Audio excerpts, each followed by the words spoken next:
Welcome everybody to the January 6th meeting of the Harbordale Civic Association. I want to let everybody know that the meeting is being recorded. So if you want to get a copy of the recording, just shoot me an email. And if I can figure out how to do the Zoom thingy, I will have the recording available. So I wanted to wish everybody a happy new year. And I wanted to start this new year with hope and enthusiasm because we now have a vaccine and we may be able to get back to normal. But considering the political turmoil of the day, I actually was concerned that people would not be in a mood to come to a civic association meeting, which apparently I was wrong. And I thank you all for coming despite the turmoil of the day. I actually even thought about canceling the meeting, but you know, life goes on. We have to keep moving. We have to keep going forward. So I appreciate everybody who came tonight. And tonight we have kind of a special meeting. There's only one item on the agenda, and that's the information item about the Cordova Road Complete Streets project.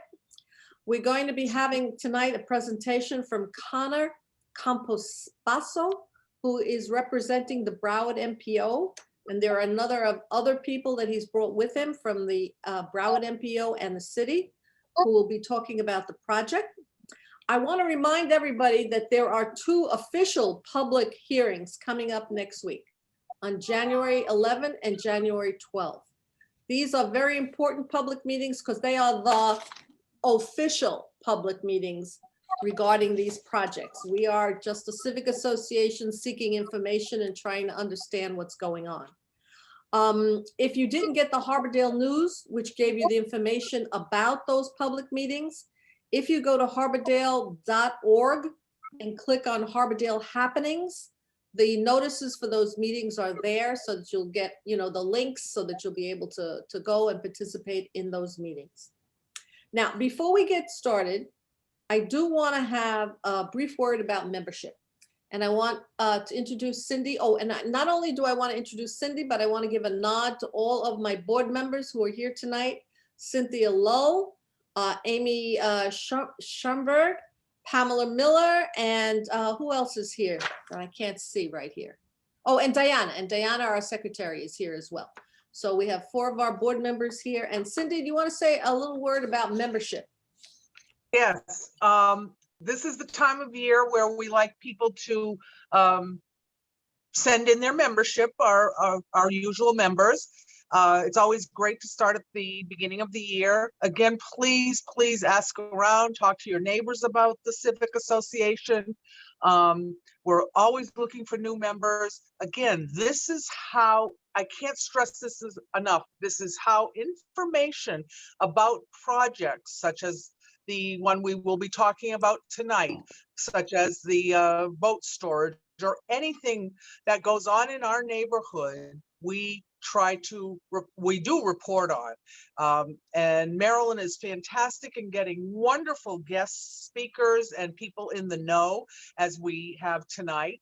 But every meeting is like this. And again, if you want to be part of your neighborhood and know what's going on so that people aren't surprised at the end when something's going to happen, this is the place to do it. The Harbordale Civic Association has been around for a long time.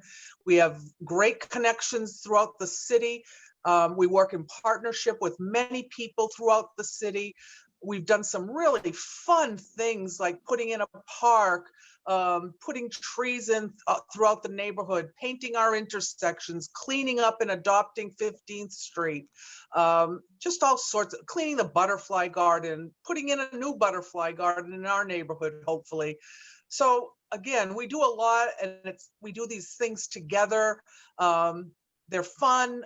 And again, if for nothing else, it's a place where you can learn about what is going on in the neighborhood. So for $15, please support us.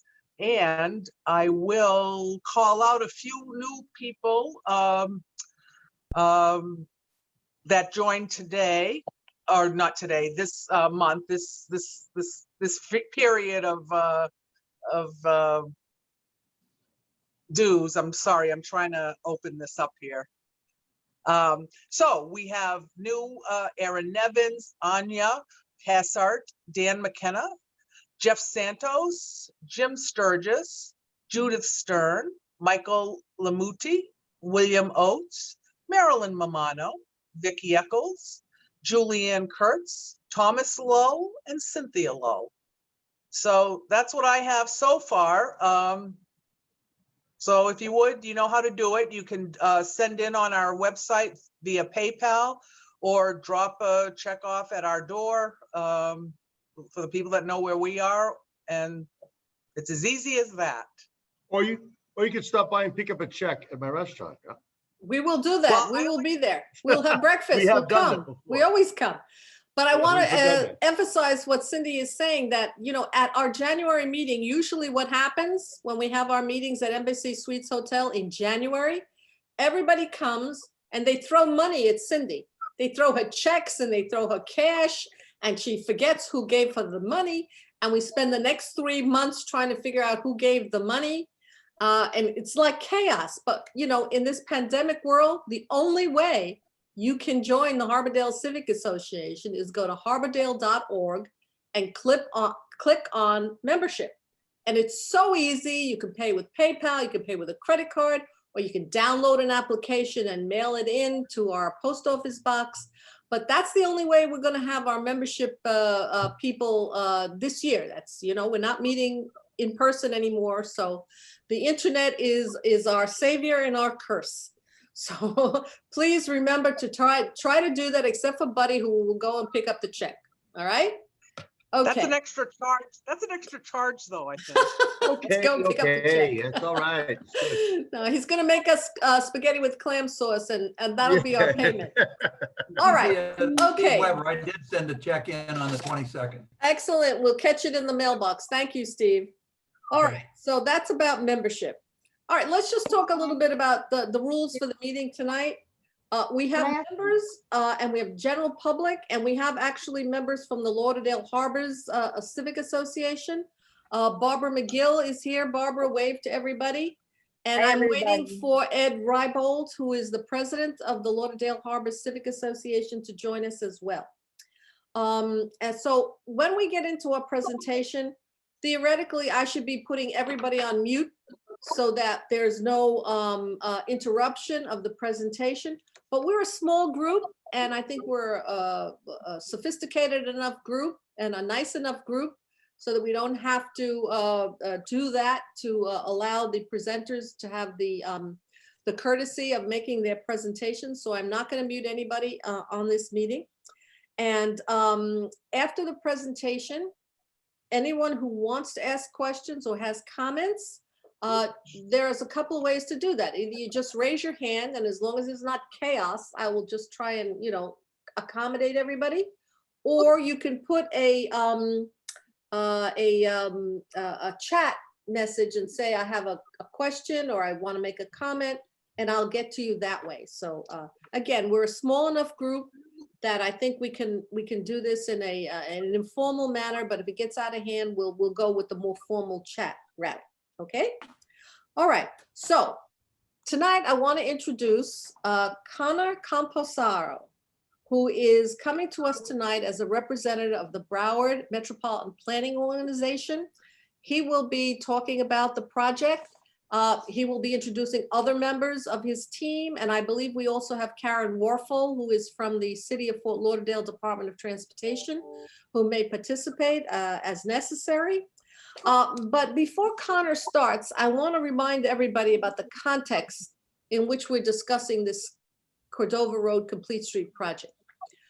Everybody has to think back about 1.5 years ago, all right? Think back to a hot August day, okay? When everybody was trying to get to the beach, and there was an event at the convention center, and there were 7 boats in at the port, and God knows there might have been a beach volleyball tournament. And think back to what Cordova Road used to look like. It was a madhouse. People coming and going, cars backed up, people trying to cross each other, pedestrians going, you know, across the street in a haphazard fashion. It was a terrible mess, and we were all concerned about it. And we should remember what it was like, because in this pandemic era, everything is calm. Everything is, you know, there's no congestion, and we kind of forget the urgency with which we all addressed this project several years ago.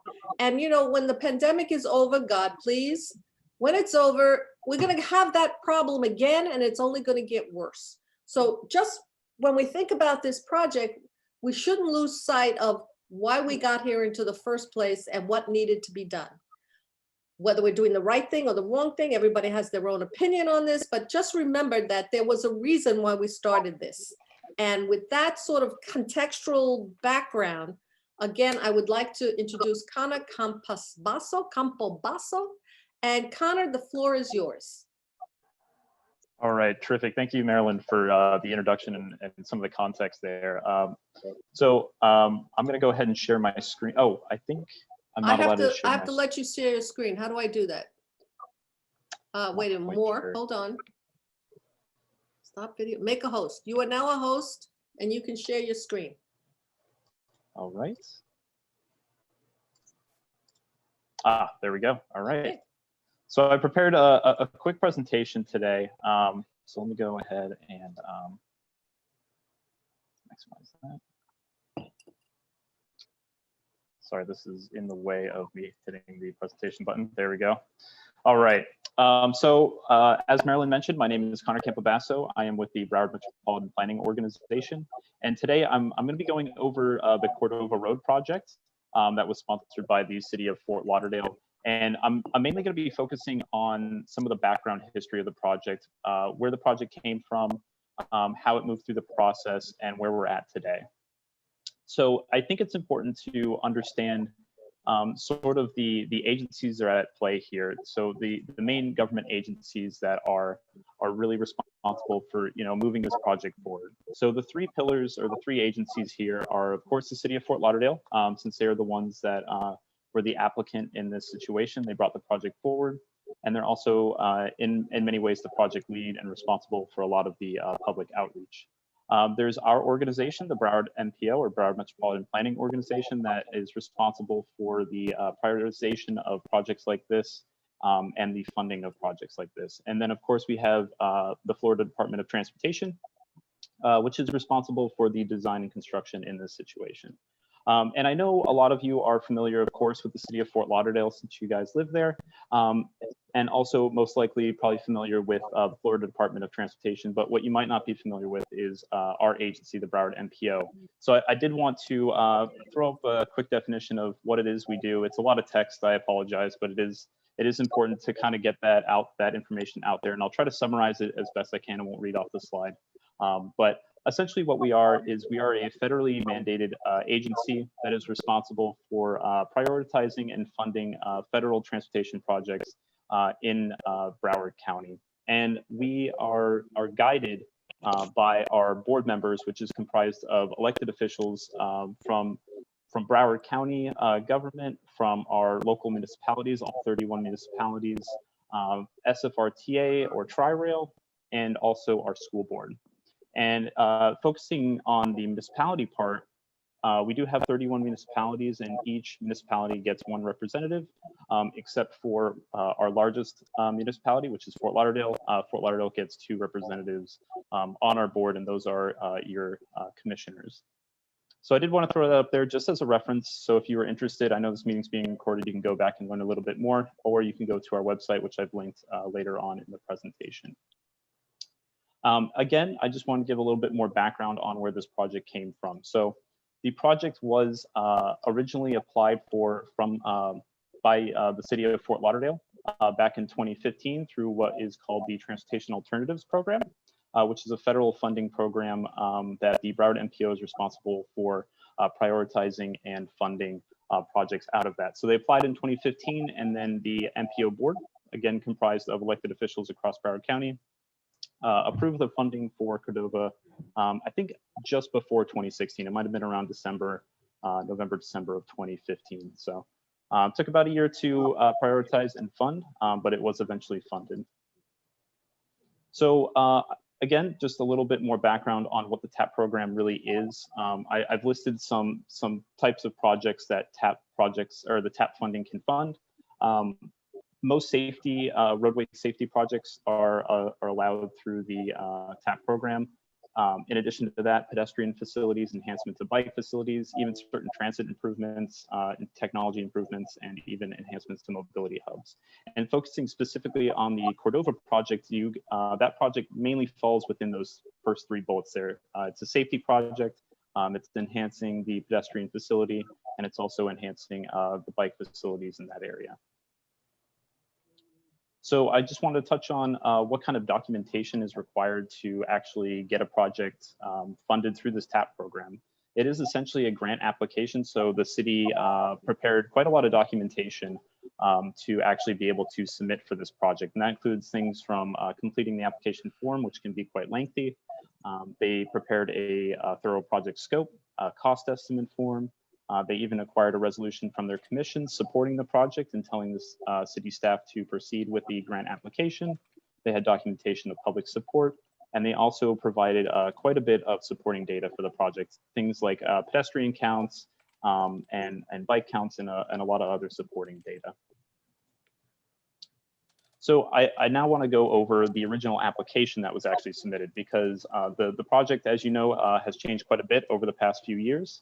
So I wanted to touch first on what was originally applied for and then talk about what the project is now. And you'll actually see a lot of the elements have retained, although the project has changed quite a bit. A lot of the major themes, you can say, are still present in the project today. So the first item here is the adjustment of the lane width. So right now, Cordova, obviously it's a 4-lane road, and those lanes are each 12 feet wide, and they're going to be going down to 10 feet. They originally proposed, the reduction of 1 lane northbound to accommodate some traffic calming features, such as a median and some bike lanes with buffers.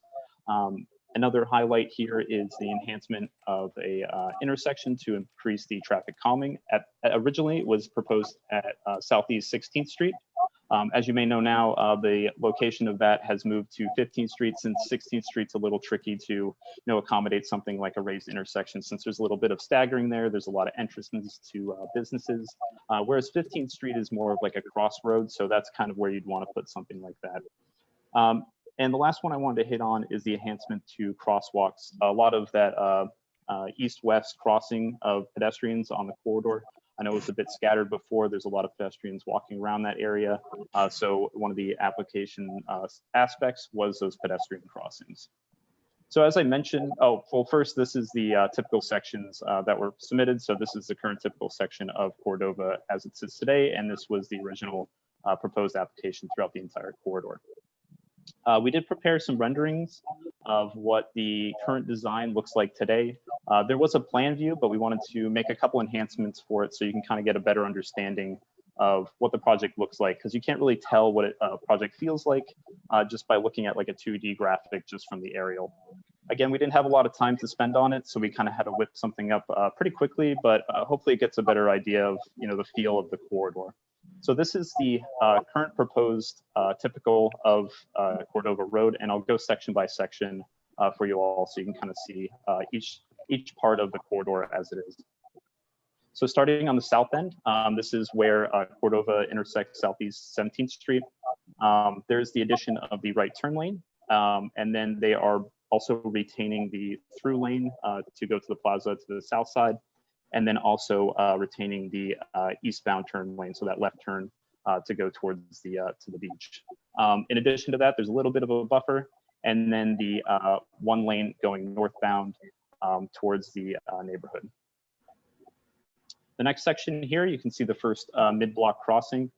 That is to take pedestrians from the Southport Shopping Center across the street to the other plaza. And this is where the physical median starts. There can be some landscaping incorporated in that, but that's really where the first real pedestrian improvement starts to take place. So moving more north, you can actually see the cutout for Southeast 16th Street and actually a left-hand turn lane going into Southeast 16th Street. And then the reappearance of a median, again, can be landscaped however the city would like to do so. and also the start of the bike lane and our second pedestrian crossing. And moving to the last section, at the far north part, you can see the raised median that was moved from Southeast 16th Street to 15th Street, just because it made a lot more sense in that area. And you can kind of see where the, the bike lane ends or connects to 15th Street, and the retention of the parallel parking to the north side of the street there. And with that, I mean, that's kind of what I wanted to talk about today, to give, Marilyn gave some context for the project. I really wanted to bring the historical part of the project, where the project started from, how it got funded, what agencies are taking, part in making sure this project moves forward. But with that, I'd really like to,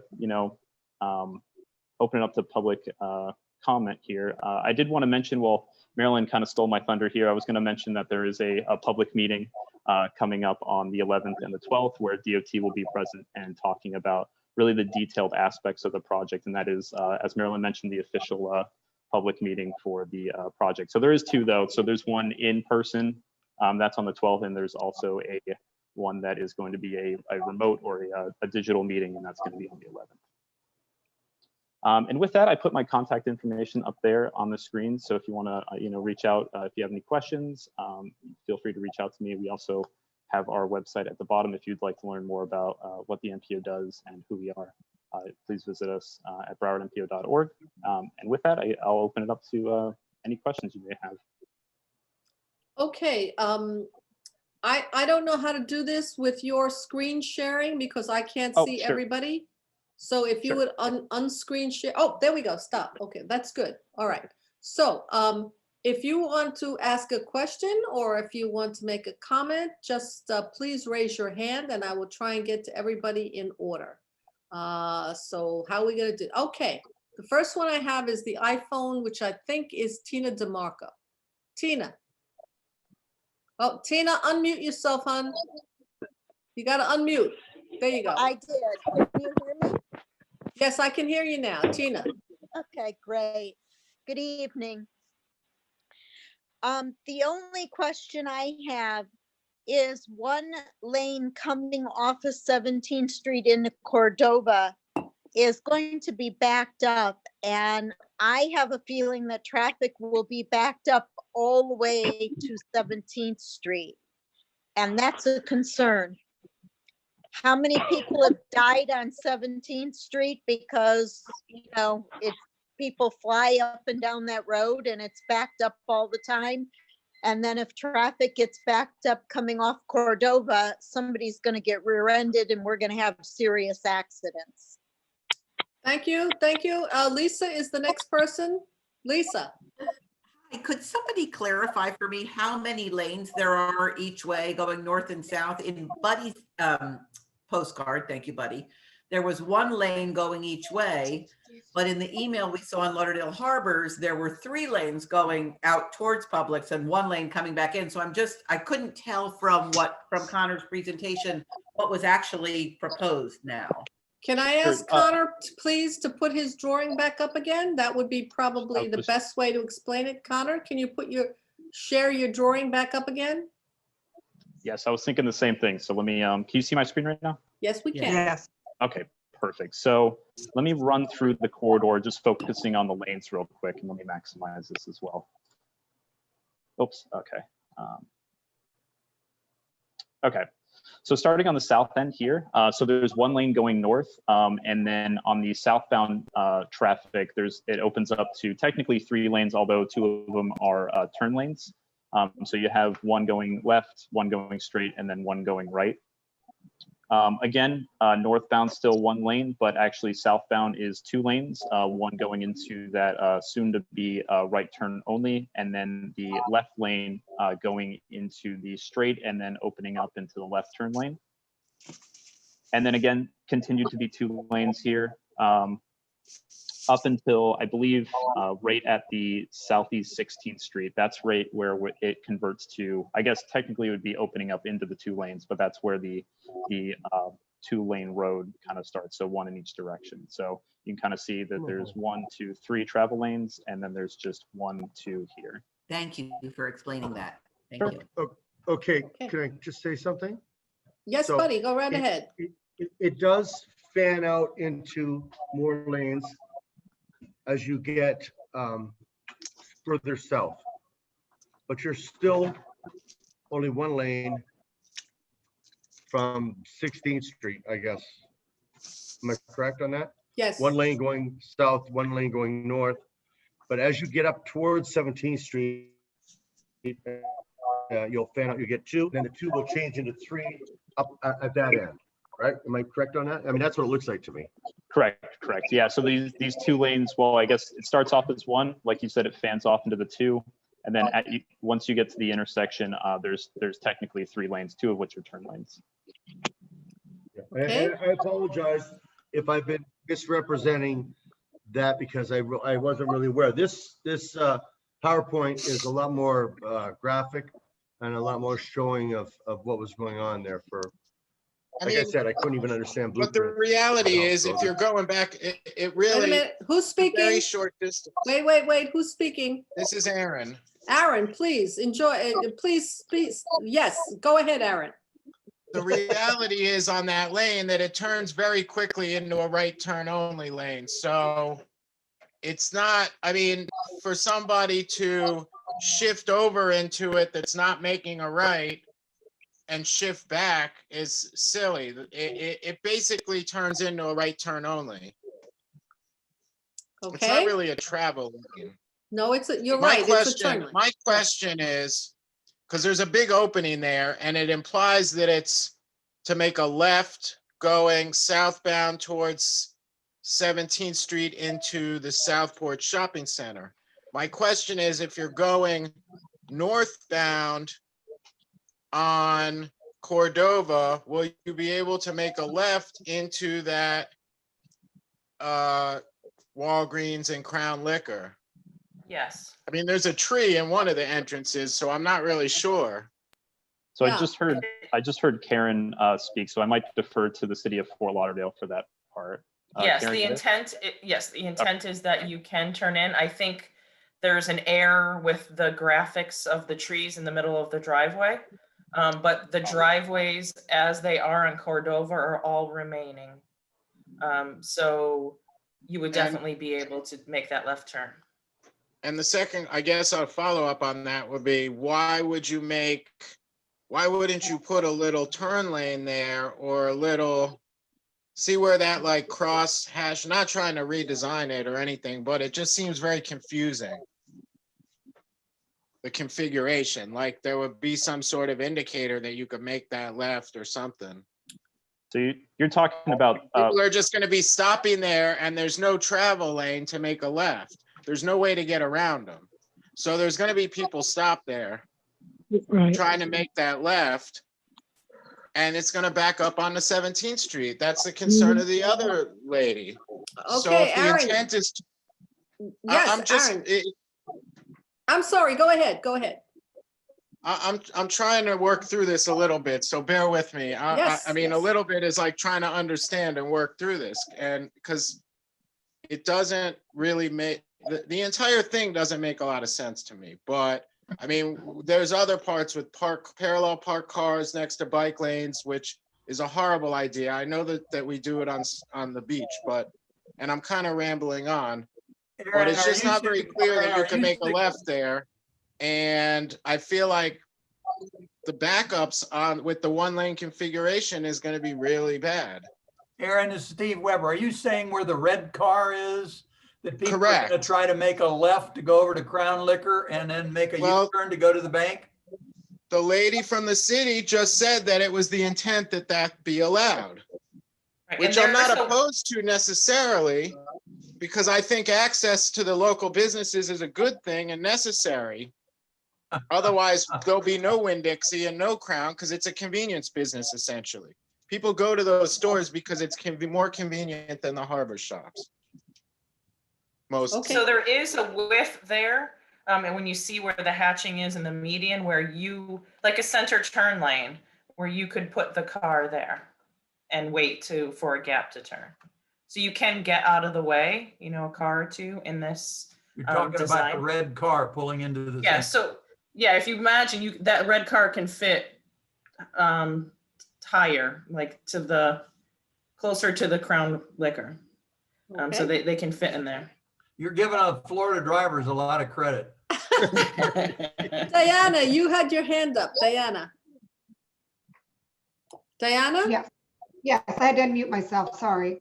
So I just want to make sure I'm understanding as well. I got that as well. Evan, I think his name was, and Karen, I understood that where the red car is, you can turn into Crown or wherever, Winn-Dixie. Can people from Winn-Dixie go straight?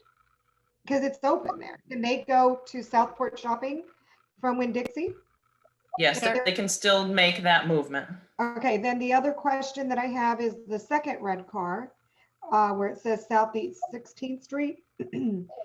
Does that red car, I see all kinds of crazy stuff because I'm always up and down Cordova Road because that's how I go to Harbor Shops, is right there. And I'm wondering, I see craziness, and that red car that's on by Southeast 16th there, can that red car U-turn and go where that truck is and go back towards 17th Street?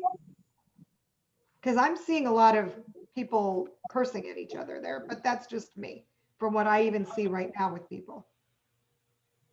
Right, and I think that they would be able to do that, and I've seen people do it today on that street, pull U-turns in the middle. That gives me some reason to pause looking at that right there, knowing how much traffic I have going, as somebody mentioned, that quick flow there between, whatever, that Southport shopping area, that little area before it pans out, where you have that quick flow to go, where right now we can only go left and then you can finally go straight, but it's the same lane and whoever's in the left, you can't do anything, right? If they're taking a right turn, I have to wait for them to turn right to be able to go straight across the light. Am I correct right now? Today, currently.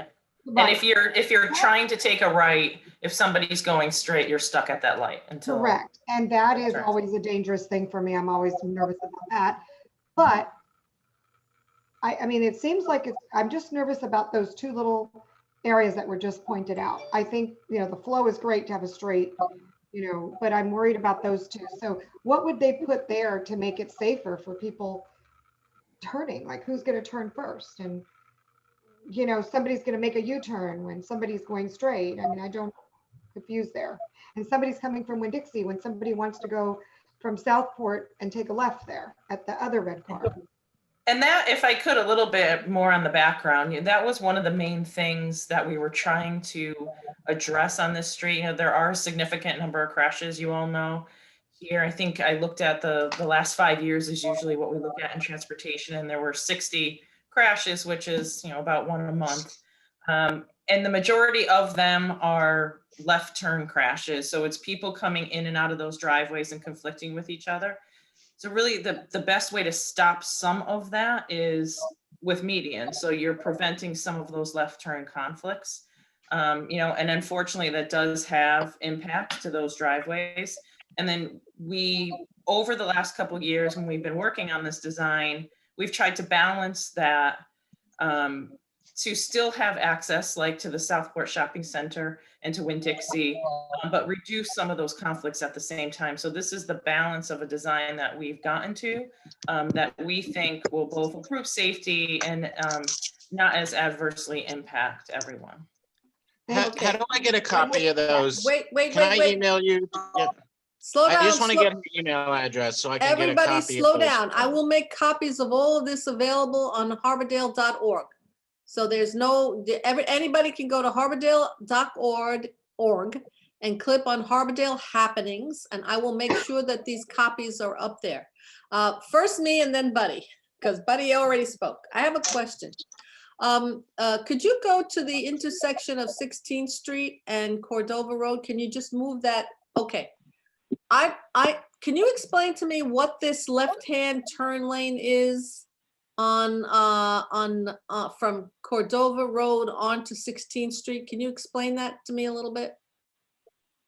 Connor? Sure. Actually, Karen? Karen, would you mind? So, that is a left turn onto 16th to still allow the access to the back, to the parking lots that are back there, and down towards the boatyard down 16th Street. So that's the left So turn. that is a protected left-hand turn lane so that people don't have to like stand in the middle of the street, or vehicles don't have to like hang out in the middle of the street and wait for a Correct. chance to make that turn. That's like a protected It's a turn lane. dedicated left turn. Yep. Okay, Yes, that's correct. thank you very much. Buddy, you're next. And then First Greg. of all, I thank you, Connor, for this beautifully graphic, illustrated, colorful, I guess, PowerPoint. It is beautiful. I traveled this road for 40 years, over 40 years. I know its curses and I know its benefits, and I know that we function as a commercial part of it south of 15th Street and residential on the north end, which are one lane is fine. But those people that live in Rio Vista and the Isles, the very big homes, they knock those homes down on pretty much on a regular basis and bring in heavy equipment, cement mixers, dump trucks, backhoes, cranes, pilings, all things that go along with the multi-million-dollar houses on a regular basis.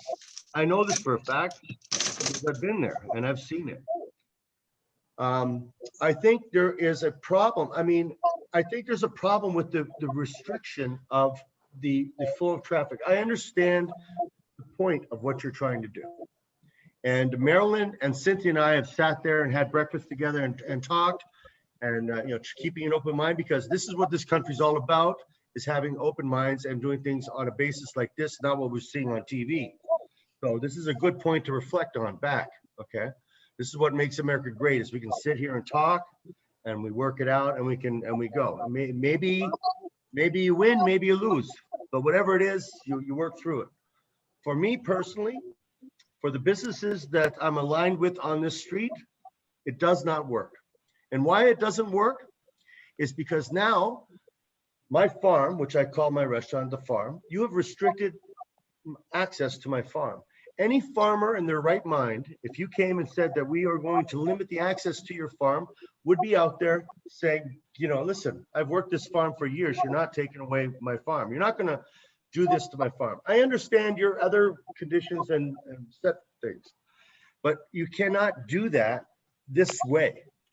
And Cynthia and Marilyn and I have sat down and they expressed to me, there is only one way. And this is the way. There is no concessions. There is nothing that can be done. I listened. I said, okay, well, I understand it. There is no concessions. There's no changes. There's no nothing. It's a very attractive PowerPoint presentation. But in the end, it's my farm. And you have stopped access to my farm. Not only have you stopped access to my farm getting in and out, you have made it so that when these trucks and this traffic go on this one lane, we're going to be pulling our hair out. Okay. I know I've been traveling this road for a long time. And if you're trying to deter people from going down this road, well, you probably will. And you probably will have a lot of people that are down there that are trying to get home sometime, trying to figure out the best way that they can get home. Because you can, doesn't mean you should. And this is exactly what's going on the TV right now. Because you can, doesn't mean you should do this, okay? It means it's an option, but if we all look at it and however it works out, however we deal with this, whoever wins, because if you pick a winner, you're going to have a loser, which I hate to say because we're all friends here. But I know for a fact, I've been in business, I worked my way up from the very bottom. I know the people, the surrounding businesses are all sitting here going like, look, we just took COVID, we've done hurricanes. I remember I was there back when we had the terrorist thing. They shut the port and the airport down, and right away our income level shrunk, and we made it through that, and we made it through hurricanes. This pandemic thing has left a lasting mark. Okay. To this date, I've lost $2 million that we'll never see again. I've maintained my 75 employees and have taken care of civic associations along the way. All I ask is that you reconsider what you're doing here and think about the people that have done it. Beautification, I love beautiful things. Look at me, I'm beautiful. No, just kidding. I love beautiful things. If you look in my apartment, you'll see plants everywhere. Okay. I love beautiful things and I love greenery, but I don't like restrictions. And I don't like someone saying, or not someone saying, I don't want someone to make it so they can't get in and out. I don't want to make it so I can't get in and out of my restaurant. One more second, Cynthia. I'll wrap it up in a nutshell. All right. It's a beautiful PowerPoint presentation.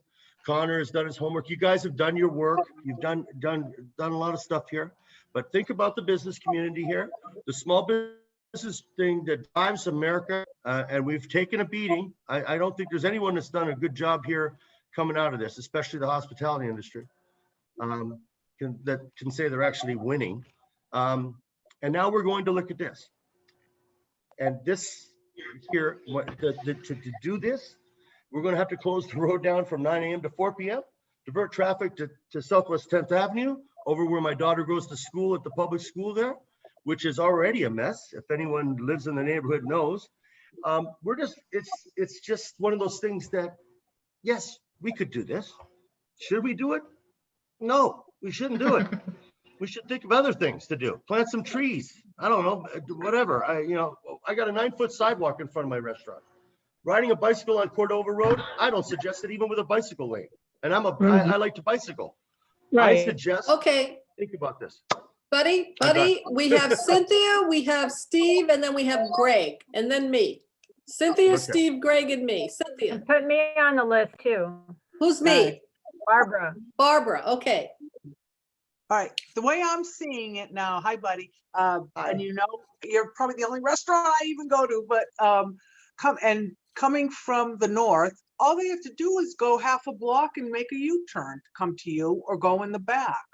So to me, they get to your farm just about as easily, but it also, and then we go up towards 15th Street and the lanes on the on the southbound lanes are exactly the same as they are now. There's no difference. And the other way going north is really a lane and a half because there's a bike lane, but that's really no different because, I live at the corner there, so I'm in that intersection all the time, but it's really no different than having a large delivery truck that blocks that lane. So we've been living with one lane going north for years. I mean, it might be 20 minutes at a time, half an hour at a time, 10 minutes, but it's blocking the entire lane. So to me, that's not, and again, it's a one lane turn into 15th Street, which is, I don't see it as being that. And what it would do is it would slow, it would really calm traffic, and those big cement trucks, they probably have to go in through Rio Vista. I live along 15th Street, which is the ugliest street, I think, in Fort Lauderdale. And we call that the bypass road. This may actually calm traffic on 15th Street, which I'm really hopeful that it would do. Also, as a homeowner, it will increase our property value and make our neighborhood look really great. I just don't see it as being, because I certainly don't want to stop anybody from business, but again, I saw one today, a big truck delivering, and they blocked that one whole lane. No different than if you blocked it with or took it away. The delivery trucks can always deliver in the back, or they can come early in the times can be changed if it was really an issue. I really don't think it's going to be an issue. I've never seen an issue at that intersection, and I've been here 16 years, but anyway, that's it. Thank you, Cindy. We're moving on to Greg. Greg was next. No, I was next. No, Steve, you're not next. Greg is next. Then you're next, Steve. I was next, but okay. Hi, folks. My name is Greg Kovac. I live on Southeast 15th Street here, and about 15 years now. And I drive up in the neighborhood. I use the Cordova to get to Harbordale or Harbor Shops. I'm a public shopper, and I cross the road at night with my big white lab every night. I have to cross over by Buddy's store there, by his farm over to the new cut above butcher shop. I cut right there.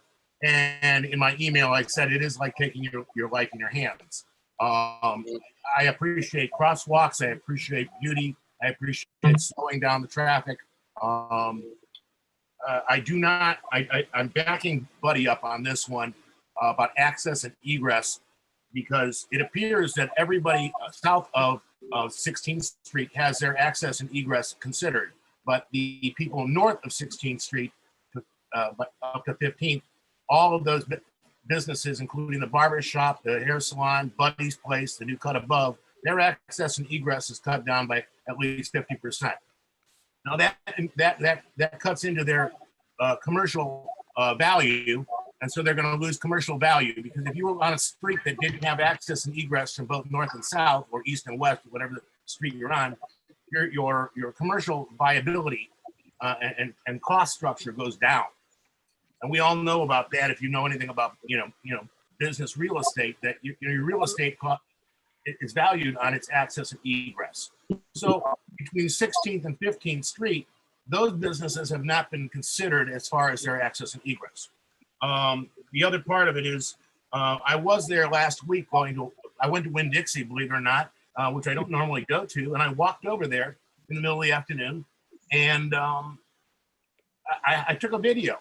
I just happened to be walking home, and I saw the big delivery truck, and I watched as the delivery truck blocked the lane, which that's another part, is where are these delivery trucks going to park on 16th Street, where our new marina is going to be. So anybody delivering to Buddy's Place has to park on 16th and go through the back. Well, that's going to be cut back down, because the marina is going to need their deliveries and stuff like that, and there's going to be a lot more traffic there. So delivery trucks aside, and a delivery truck cannot park legally in the bike lane, can they? I don't think so. No. So that means that Buddy's going to lose delivery truck access. And if I could just, I don't believe that technically it's legal to block a travel lane. Correct. It's hard enough. It's bad enough that blocking a travel lane, but it's a necessity after 40-something years. So we have to consider that there's a necessity.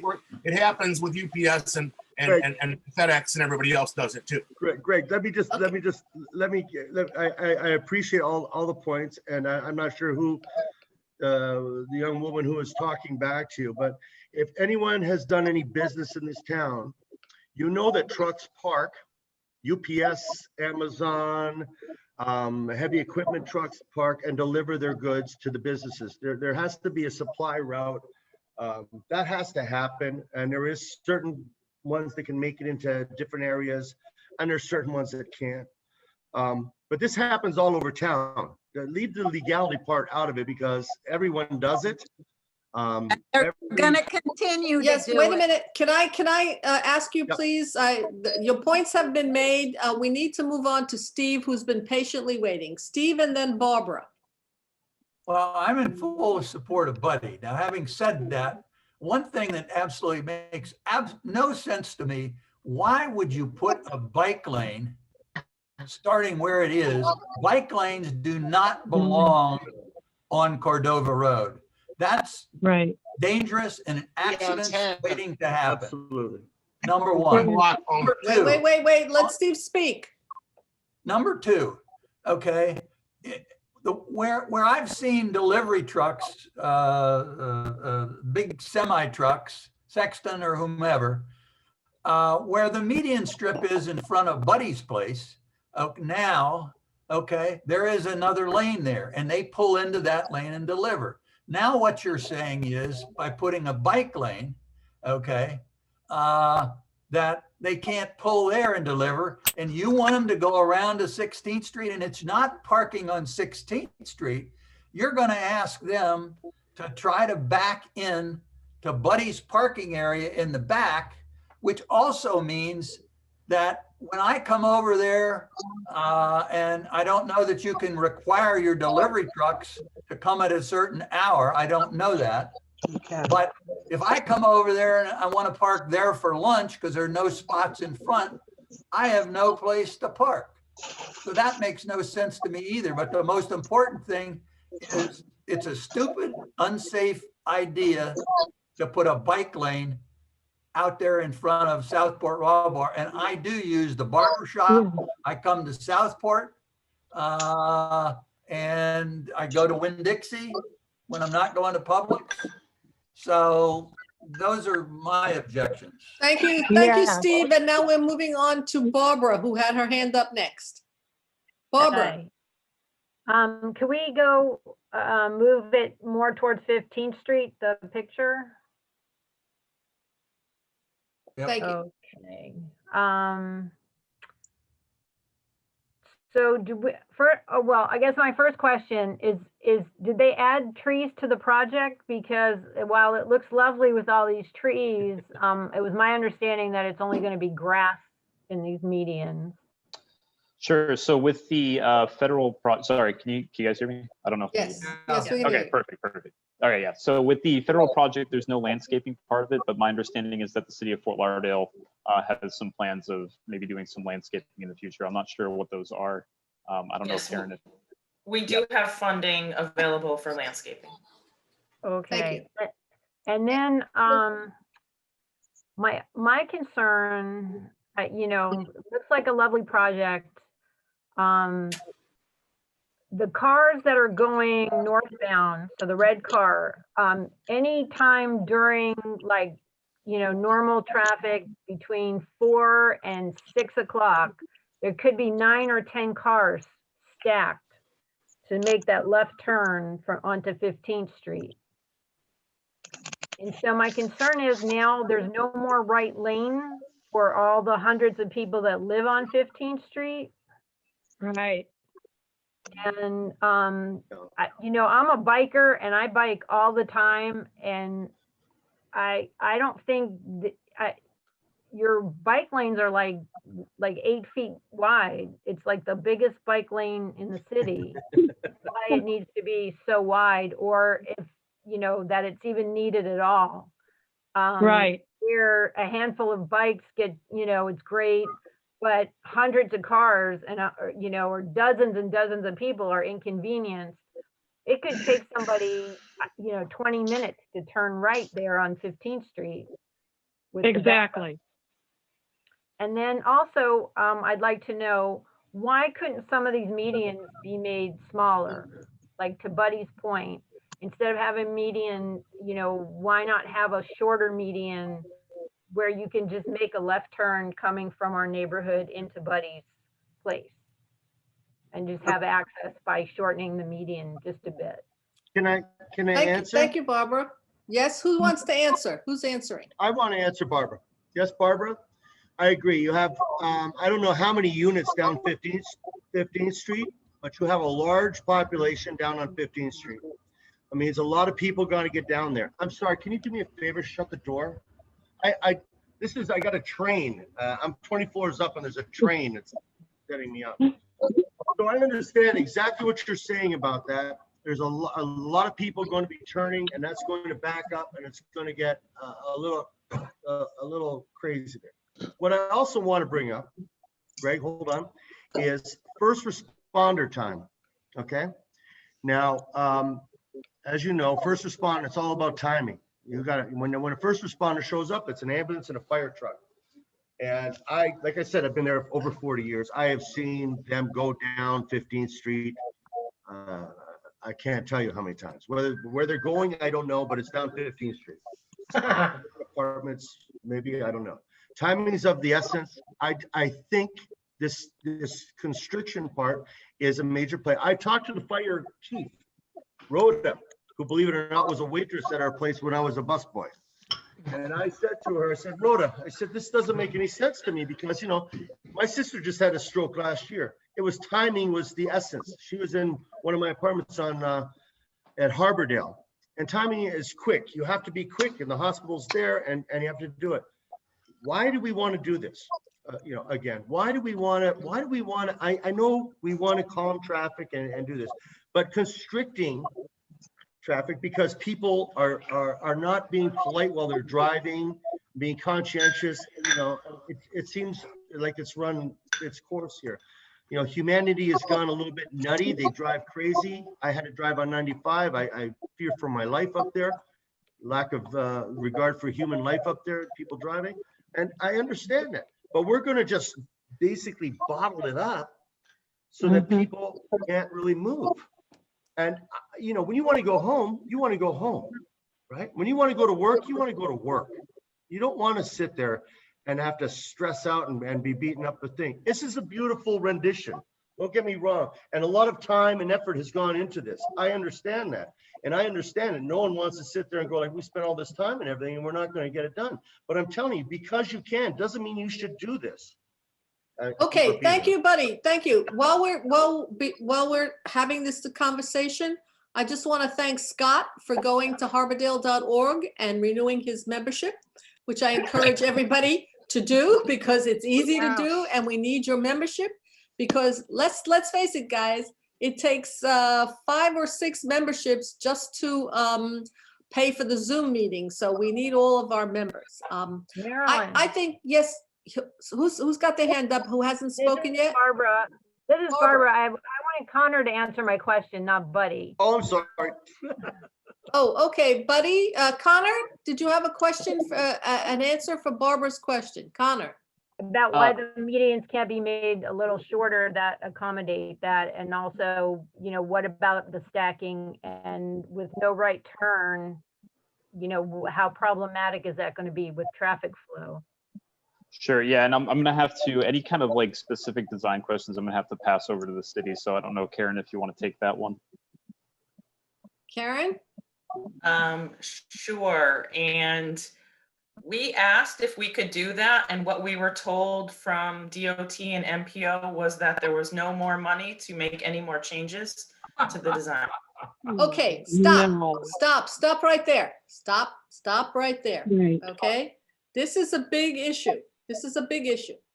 We have worked on this project for 5 years, okay? And a lot of time and effort has gone into this project. And to have the people at the Florida Department of Transportation and the other agencies who've been working on it along with us, to say that we can't go any further on this, it's this or nothing, that is not acceptable to us. Because we believe that this is a project well worth doing if we can do it right.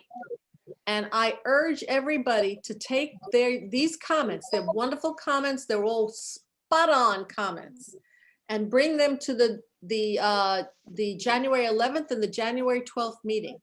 And what we need to be doing, I think, is not debating whether or not we should do it, but debating whether or not we should be putting the pressure on the agencies that are responsible for doing this to be a little more creative, to be a little more responsive, and to answer some of the questions that we have brought to their attention, because they are very good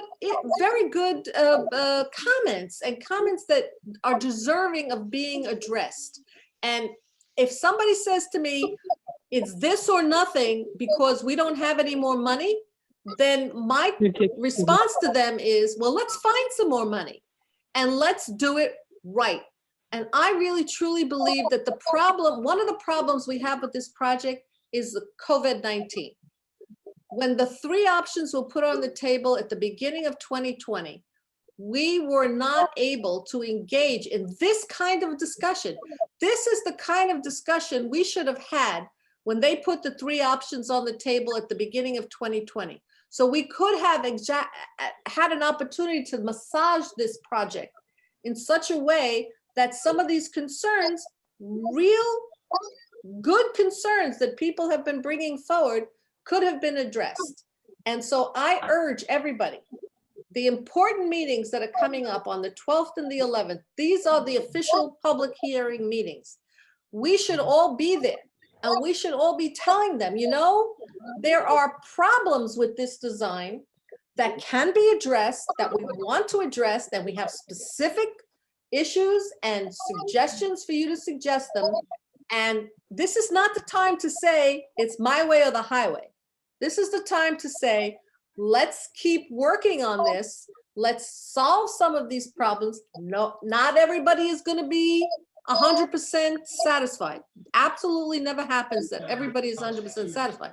But I think we have all raised legitimate concerns, and that these concerns should be taken seriously by the people who are designing this project. Again, the way to do that is at the hearings on January 11 and January 12. Greg, one more for you. These Greg, PowerPoints one more for you. These PowerPoints are fantastic Oh, for all right. purposes of demonstrating the issues that have been discussed tonight. Thank you, Steve. Greg, did you have Very good, another Nancy. comment? Yes, I do. As far as the financing and the funding, first part of the question is any of this financing and funding prioritized because we have a bike lane? Because Connor? we have a bike lane for one block between 16th and 15th, and I don't see in any other bike lanes in the neighborhood. So where are these bikes going to, you know, they're going to go down from 15th, let's say, to 16th, and then go where? And so is this bike lane part of the reason we're getting the funding? Because if we can get rid of the bike lane, then we can have 2 lanes each direction. I just don't see this bike lane as being that necessary, because it doesn't go anywhere. It doesn't go further down toward Publix, toward 17th Street. It doesn't go onto 16th Street. The bike lane is just one block of bike lane. Karen, is it possible to get rid of the bike lane? So I can answer that question Let for Connor you. speak, please. Let Connor speak. Sure. So with the transportation alternatives funding, there's, like I mentioned, there's a couple types of projects that you can fund with it, and it's mainly focused on pedestrian bike enhancements. And oh, sorry, I think somebody's unmuted there. But anyway, when the city of Fort Lauderdale originally applied, they applied for very specific elements, and they were evaluated and ranked based off of those elements. And the three major elements was the traffic calming, the pedestrian improvements, so a lot of the crosswalks you see there, and as well as the bike improvements as well. So that was part of their original application, and they were evaluated based off of that. So those are kind of the elements that have been programmed into. So this can project. I please ask whoever has that background information to please mute themselves? Hello? Anybody? Mute everybody, Marilyn. No, I don't want to mute everybody. I really don't. That's not friendly. Okay, it's not friendly Very to mute dangerous anybody. to have the bike lane. Who's speaking, please? Well, it's Jeannie. I'm just trying Jeannie. to say, to echo what they're saying, it's very dangerous to have that bike lane there. That's ridiculous. We're Okay, setting Jeannie. up accidents. Yeah. Jeannie, I think just you, think Jeannie, you That's have my point. expressed the same feeling that other people have expressed. And truth to tell, Right. I think it's very, very important for us to be having this discussion and to be focusing on those issues that we think we should bring to the attention of the people who actually matter. And I hate to say this, but the people who matter are the people who are holding the meetings on January 11 and January 12. That is FDOT. And if we bring Right. these issues to those people who are doing the funding and the design, and they say, screw you, it's this way or no way, then we know what we need to do. But if they listen to what we have to say and they tell us that, you know, we need X amount of dollars to keep going, to change this, to keep working on this, then we know what we need to do. Because there are very, very good elements of this project. And there are very, very problematic elements of this project.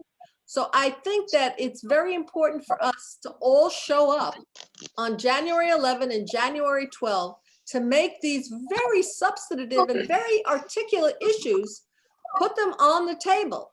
And, you know, if you put them on the table and they say, no, we don't want to deal with it, then, you know, we know what we need to do. But if you put them on the table and they say, okay, well, let's think about this. Let's keep working on this. Then we know what we need to do too. So I think, you know, we have gone over the project. I appreciate Connor. This graphic was so very illustrative and helped us to a lot of focus on some of these issues. I appreciate Karen being here. Actually, I appreciate all of you being here. And I think that we have sort of like talked ourselves around this and identified the issues. And we're now ready and able to go into the formal public hearings on the 11th and the 12th. I don't think it's productive. I know you want to say more, Cindy. I know other people want to say more, but it's 8:13 and the world is coming to an end and Congress is in session. And I think we all need to get home and we need to Right. focus Yeah. on the larger political issues in the world. So Right. I really would You, suggest Marilyn. that we are home. I know We we're are home, but we need to get to our television sets for God's sakes. Okay, so unless Yeah. somebody has something new that they want to add to the discussion, I think, oh, Diana, you have something new. Diana. Yeah, mine is very brief. I'm not going to be long-winded. I just want to tell you, Marilyn, what you said is exactly what I was going to say. I would like to take it a step further because the only way we're going to make a difference is we have to show up. Each of us is the voice for 40 people. So we need to figure out a way that we all can maybe remind each other or meet to go together so we are there on the 11th and on the 12th, because that's really important, Marilyn, and for us to be, in tune in what we're saying too. Okay, so Diana, what I'm gonna do, because I agree with you 100%, is this weekend, it's Wednesday, this weekend I'm gonna send another Harbordale News out, reminding all of our members and everybody on the contact list, okay? We're gonna do the whole 250-person contact list to go to that meeting and to make their positions known. And I think the fact that we had this opportunity to talk with each other and sort of crystallize in our minds where the particular issues are is only going to help. And I'm hopeful that it will help to the extent that we'll be able to move the needle on this project. And if we can't And move I the think needle, if I could- then we have to reconvene and talk about this again. But It I would think that definitely what we be should helpful. do Marilyn, is, can I yeah? can Yeah, I who ask a wants to very speak? substantive question before we leave? Substantive, who follow wants to up ask on that the- question? Who is that? This is Aaron. Aaron, substantive question, go right ahead. Just to follow up what she was saying on the configuration and the funding, if we shifted any of those elements, does that alter our place in line, or is it just, what would happen if the neighborhood decided we needed to shift those elements, for example, take away the bike lane or whatever? Okay, the only person who can answer that, I'd like to stop. try to, No, the excuse only me, Marilyn, person, I'd like to try to answer that one if I could. are you, who's that? Sorry, that's This is Bill Cross. Oh, And let me Cross, introduce myself. yourself, yes. My name again is Bill Cross. I'm the Deputy Executive Director for the Broward MPO. And I wanted to address this question of the funding. So to be clear, there's been significant funding put into this project over many years. And this design effort has been going on for over a year. And there have been multiple iterations of this design trying to address the issues of both the neighborhoods as well as the business owners. And it is a difficult corridor because it is nothing other than an exercise in compromises and trade-offs. So I completely understand that. But I just wanted to be clear on the funding side of things, that the MPO has made significant investment into this project on the basis of the city's application. And so if there was a desire out of these meetings for additional work to be done, I think that would really be a conversation to have with the city of Fort Lauderdale, because they could certainly fund additional design work if that was desired by the city to pursue this road further. But there has been significant financial commitment over, well, you saw the period of time that we've been talking about this. So thank you. I hope that answered your question, Aaron.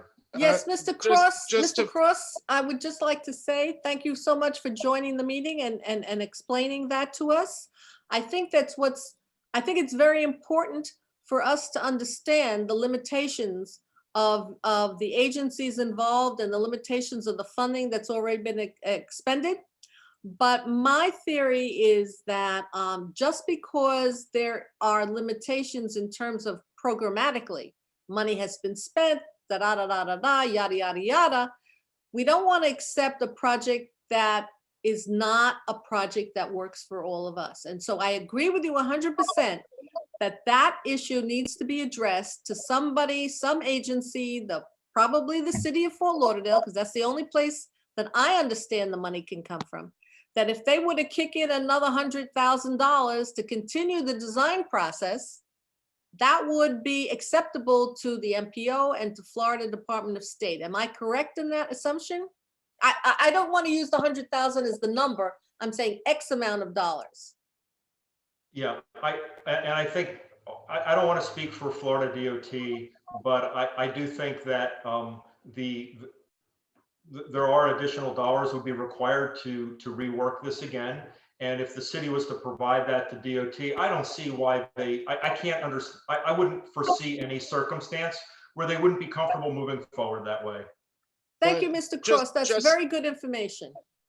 It's Aaron, and I'm still not clear on if we did, let's assume that we found the money and we move forward with a redesign, say, and it had reduced some of those elements, would it put the other funding in jeopardy? And I can answer that as well. And the answer is yes.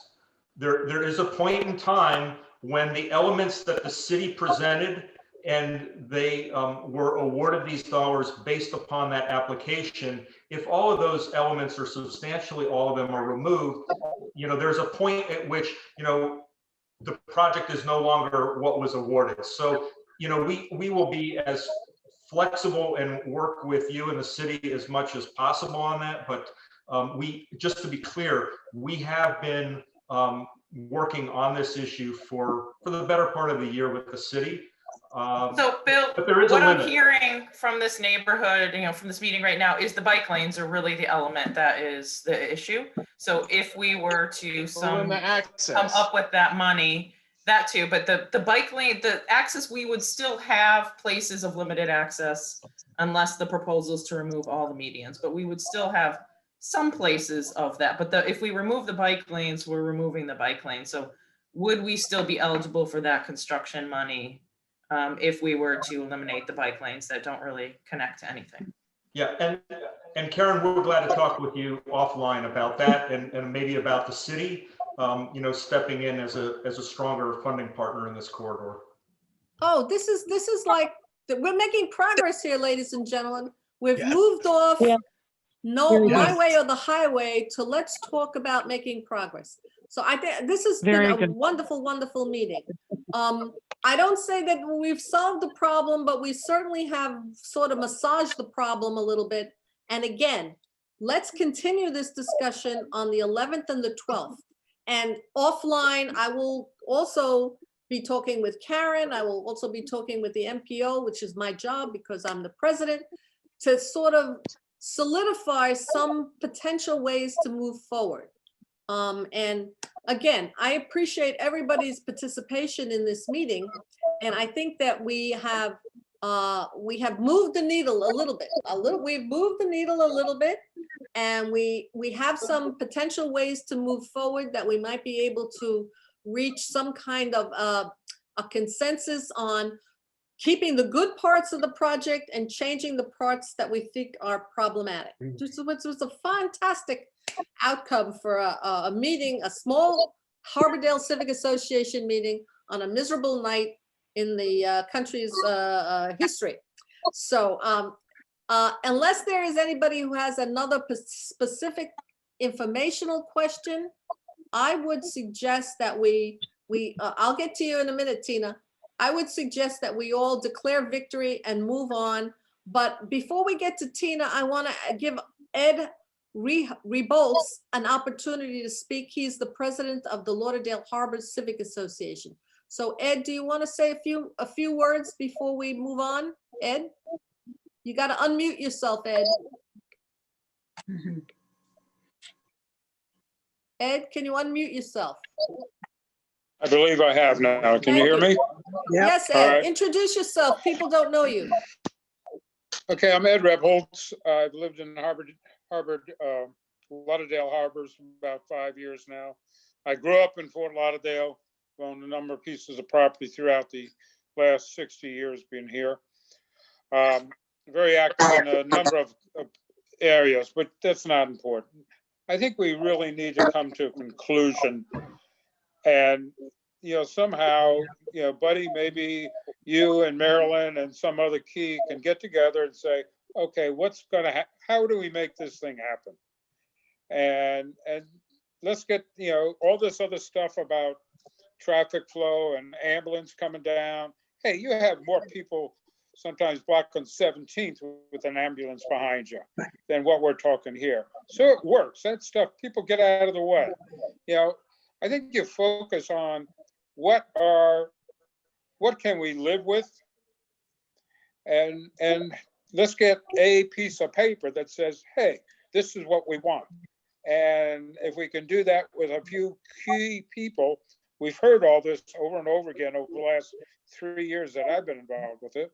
We can get it together and get it one piece of paper that says, hey, this is what we want to do, and agree on that. And Marilyn, I like the idea of having another one of these meetings, maybe to talk about that. We are not going to please everybody in this area. And one other thing, one of the ladies mentioned that 15th Street looks like an industrial road. I absolutely agree with you. I know Marilyn agrees with you. And we've put that on the agenda already, that Cordova hopefully get improved. Also 15th Street, there's some very creative ideas out there that we can make that a lot more beautiful. Yes. I go through, okay, so I'm not gonna hold it up. Buddy, I just sent you a note. I'd love to, I'll buy you lunch sometime. And, I've owned a lot of businesses. I understand what you're talking about, being shut down, that types. I've run delivery services. I understand about delivery. You got to have your deliveries. I think there's some solutions there. But anyway. Thank you, Ed. I got this nice place I go to, the Raw Bar. Maybe we can have lunch there. I've heard Okay. of it. I want to thank you, Ed. Marilyn. Thank you, Ed, for your comments. Okay. Okay. I think we've exhausted the comments and the ideas, although they're wonderful ideas and we should be pursuing all of them. Buddy, you, me, anybody else who wants to join us, send me an email and we'll talk about what ideas we can put. Now, just send me a chat, not in the chat, just send me an email, say you want to be involved. And we'll talk about it and maybe we can put some ideas on the table on the 11th and the 12th. Because that's really where the action is going to be, on the 11th and the 12th. So anybody who wants to work with us on that, Good just action. shoot me an email. Good action, not bad. Good action. Good action. You know what Not John bad. Lewis used to say, let's get in trouble, good trouble, necessary trouble. That's our deal. All right. All right, sounds Thank good. you, everybody, for coming. you. I appreciate it. And we'll be in touch again at the February meeting, and I'll see you all on the 11th and the 12th. Good night, everybody. Thank you very much, Marilyn. Thank you. Thank you, Marilyn. Good night. Good night.